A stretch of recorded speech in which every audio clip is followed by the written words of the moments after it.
ትላንትና ስሰማ ማለት ነው በጣም ይከብዳል። እግዚአብሔር በዚህ ያክል በተለይ በአሁኑ ሰዓት ኦርቶዶክሶች እየታረዱ ባለችበት ሰዓት የተራ ዩቱበር እንደሚያጨቃጭቀን ሰዓት አልነበረም። በየቤታችን ማውራት የለብን ስለ ማህተባችን፣ ስለሚቀሉት፣ ስለ አባቶች፣ ስለ ህፃናቶች ክርስቲያን ናቸው ተብለው ስለሚታረዱት እንደ በግ እየታረዱ ደማቸው ስለሚፈሰው ነበረ ማውራት ያለብን። ግን እኛ ራሳችን ከነሱ የተሻልን አይደለም። እመኝ እየሳኩ ነው ያወራሁት ያየኋቸው። ክርስቶስን ነው የምልሽ። ትናንትና እየሳኩኝ ማለት ነው እየሳኩ እየተደበርኩባቸው ነው ያየሁት። ምክንያቱም ውሸት ቢያም እንኳን ፍስፍስ አድርገውት ይዘውት ይሄዳሉ እንጂ 3-4 ቪዲዮ አይቀርጹም። 1 ሰዓት 2 ሰዓት ቁጭ ብለው እንደ እኔ ሌላው ይቀር የሄርሜላም ትቅር ሩታም ትቅር ምናምን ኤፍሬም ምን ቢያደርገው አብርሽ ምን ቢበድል የዚህን ያክል ሩታ ምን ልትሰጠው ከሩታ ምን ሊያገኝ እንዴ? ጋሽዬ አያሳዝኑትም? እናትየው አያሳዝኑትም? ተይው ሀይሚ ሌሎቹ አያሳዝኑትም? ኤፍሬም ላይ ተደርጎበት ነው እንደዛ የሆኑ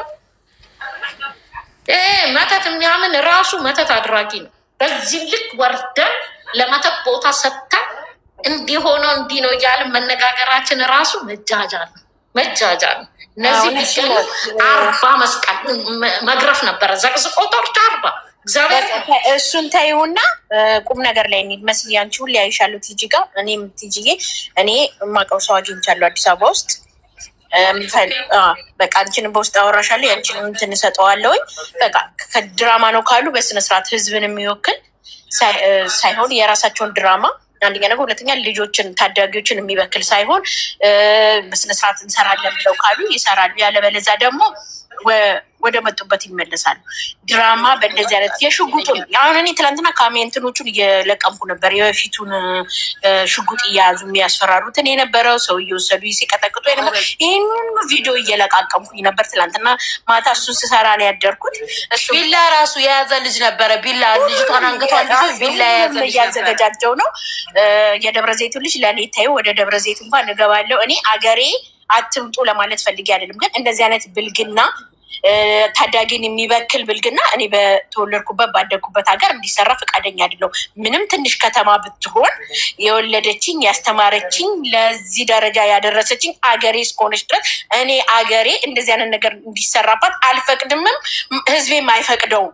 የፈለጋችሁን ትንበሉ ከሀገራችሁ እንዳትገቡ ልታረጊ ነው ምናምን ብላችሁ ኮመንት ጽፉ በሉኝ። የፈለጋችሁትን በሉኝ። እኔ ወንድሞቼ ልጆች አሉኝ፣ የእህት ልጆች አሉኝ፣ ጎረቤቶቼ አሉ ታዳጊዎች። እኔ ያክስቴ ልጅ ደውሎልኝ በእናትሽ ሸዋ ግዢልኝ ስልክ አለኝ። እንደ አንተ ገና እኮ መቼ 12ኛ ክፍል ጨረስክና ነው? 12ኛ ክፍል ጨርሰክ ነጥብ ከመጣልክ ዩኒቨርሲቲ ስትገባ እንትን ማቢያ ይገዛልሃለሁ ቆንጆ ስልክ ስለው ኖ በዩቱብ እኮ ገንዘብ መበላት ተጀምሯል። የምን ትምህርት አለኝ። ስለዚህ እኔ ማዳን የምፈልገው ትውልዴን ነው። እኔ ማዳን የምፈልገው የእህቴ ልጆች፣ እኔ ማዳን የምፈልገው የጎረቤቶቼ ልጆች ነው ማዳን የምፈልገው። ስለዚህ እዛች ምድር ላይ ገብቶ ማንም ይሄ እንደዚህ አይነት እቃቃ በመተት መመተት፣ ሴት ማዋረድ፣ በጋብቻ ላይ ጋብቻ መፈጸም፣ ቂጥን ገልቦ መንገድ ላይ መሮጥ። እኛ ጋር ቀሚስ እንጂ ቂጥ ገልቦ ያየሁት ሰው የለኝም። እኔ ቀሚስ ለብሶ ነው እማቀው። ክርስቲያን ሆና አንገቷ ላይ ያሰረችን በስነስርዓት ቀሚስ ለብሳ ነው። ሙስሊም ሆነች ተጠምጥማ። እኛ ሙስሊምና ክርስቲያኖች ልክ እንደ እህትና ወንድማማቾች ሆነን አብረን ያደግነን። አዳሜ ገብታ እኔን ልትገለብጠኝ ኖ አልፈቅድም። የፈለገ ነገር ቢሆን አልፈቅድም። እኔ በምድሬ ላይ ያቺ ነገር እንድትሰራ አሁንም ቢሆን አዲስ አበባ ቢሆን ሀገሬ ናት፣ ኢትዮጵያ ናት፣ ትወክለኛለች። ከዛች ምድር ላይ በስነስርዓት ሰርተው በልተው መኖር የሚችሉ ከሆነ ይኖራሉ። አይ ካሉ ግን ዋጋቸውን ያገኝ። እያንዳንዷን ቪዲዮን እያወጣው ነው። ትላንት ስለደከመኝ ነው። እማውቀው ሰው አለ።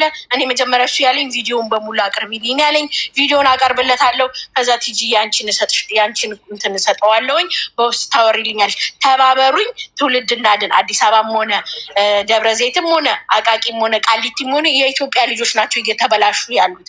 ትውልዳችንን እናድን። ስለዚህ እርዱኝ ነው የምላቸው። እነዚህ ልጆች ስራ ይዘው በስነ ስርዓቱ ማንኛውም ሰው እንደሚሰራው ዩቱብ ሰርተው መኖር ከቻሉ ይኖራሉ። ያለበለዚያ ግን እንዲህ እየቀለዱብን የመዳም ልጆችንም በአረብ ሀገር ላይ ያለንም ሴቶች ላይ እየቀለዱ በኢትዮጵያ ምድር ላይ ደግሞ ዝምትን እያስተማሩ መኖር አይችሉም። ይበቃል። ይበቃል ይበቃል። በተረፈ ሌሎቻችሁ አውሩ። ቲጂዬ አወራሻለሁ በውስጥ ስራ ላይ ስላለው ነው። እውነት ለመናገር በጣም ቴንኪው፣ በጣም ነው የማመሰግነው። ፎሎ ባክ መልሼ ልሻለኝ። ከዚህ እንደወረድሽ ሀይ በይኝና ፕሊዝ። ብዙዎች አሁን እዚህ ጋር እንደዚህ የለም እንደ ጭራሽ ደግሞ ምንም የማያውቅ ልጅ ሞቷል ብለው መቃብር ሄዱ። ከመቃብሩ አልፎ ደግሞ አብዶ መጣ። ኖ አንፈቅድም። እኔ ኖ ዌይ ይበቃል። እንዲህ ኧረ ቀልድ ቤተሰብን ማሳበድ ነው ይሄ ራሱ ቀልድ። እኔ እንዳለ ለበዚህ ልጆች አከፋፍያለሁ። የሁሉንም ፎቶ ሰጥቻቸዋለሁ። እነዚህ ልጆች ስራ የሌላችሁ እነሱን ተከታተሉልኝ። ስራ ያላችሁ ደግሞ ከስራችሁ ስትወጡ ከስራ በኋላ ምድሯ መበከል የለባትም። እኔ የድሃ ሀገር ልጅ ነኝ። ደብረ ዘይት ሰርታ መብላት የምትችል የድሃ ሀገር ነው። መጥተው ከዛ ዩቱብ በላይ ላይ ዶላር ሸቅሎ ልጆችን አይበክልብኝ። ልጆችን አይበክልም። የፈለገ ነገር ይምጣ ሀይልሻለሁኝ። የልጁንም ስልክ ተቀብዬ ልክልሻለሁኝ። በዋትስአፕ ታወሪዋለሽ። መስዬ አመሰግናለሁ። እንዲማ በደንብ ነው እርዱ። ገዛኝ ሰው የምፈልገው